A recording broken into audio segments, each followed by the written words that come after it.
From the historic desk, two balls, one Bactria, history's horniest conqueror, cage match, when two of history's most ambitious leaders collided for the world's most violent dick-measuring contest, things got weird. Fast. All right, buckle the fuck up, because we're diving balls deep into a historical clusterfuck of epic proportions. The year is, let's say, 327 BC, give or take 9 centuries. On one side, you have Alexander the Great, a man whose primary motivations were conquering things, naming cities after himself, and cultivating a truly spectacular god complex. Having just finished subjugating the Persian Empire, this Macedonian super-twink and his army of beefy, wine-drunk hoplites are marching into Bactria, modern-day Afghanistan, probably looking for another hot local prince to marry and/or a new direction to point his famous phalanx. From the other direction, rumbling over the Hindu Kush like a thunderstorm with a body count, comes Genghis fucking Khan. Now I know what you're thinking. Chief historian, you magnificent bastard, didn't they live like 1,500 years apart? To which I say, shut up, I am cooking. Let's just assume the universe had a clerical error. Genghis and his Mongol horde, fresh off turning half of Asia into their personal pasture, are a completely different beast. They aren't here for glory or Hellenistic cultural exchange. They're here to conquer, pillage, and make a pyramid of skulls, and they view anyone not on a horse as a speed bump.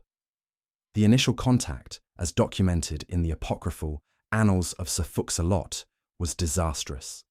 Alexander's scouts, probably half-naked and oiled up for a post-march wrestling sesh, encountered a Mongol reconnaissance party.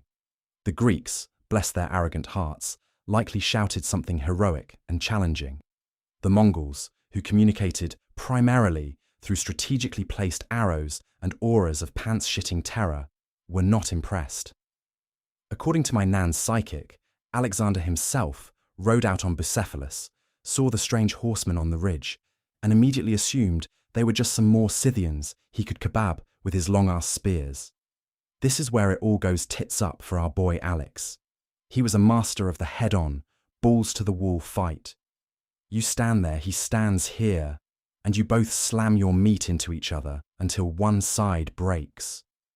Genghis Khan thought that was adorable. He wasn't a general. He was a goddamn force of nature who weaponized geography. The Mongols wouldn't have given him a pitched battle. They'd have given him a goddamn marathon from hell. They'd feign retreats, luring the heavily armoured Macedonians deep into treacherous mountain passes. They'd rain arrows down from untouchable ridges, vanishing before the Greeks could even form a shield wall. Alexander's phalanx, an unstoppable death machine on a flat plain, was about as useful in the mountains of Afghanistan against horse archers as a chocolate teapot.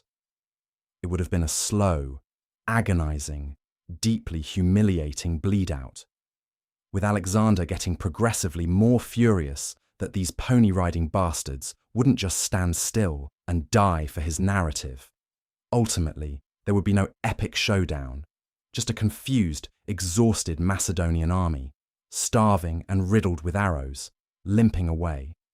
Alexander, being the PR genius that he was, would have absolutely declared it a massive victory.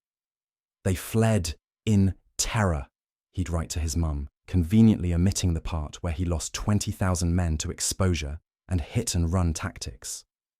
Genghis would have just shrugged.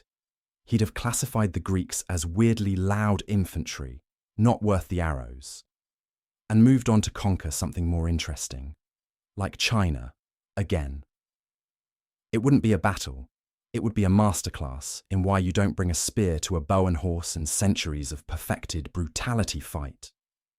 Filed by General Editor for Historic.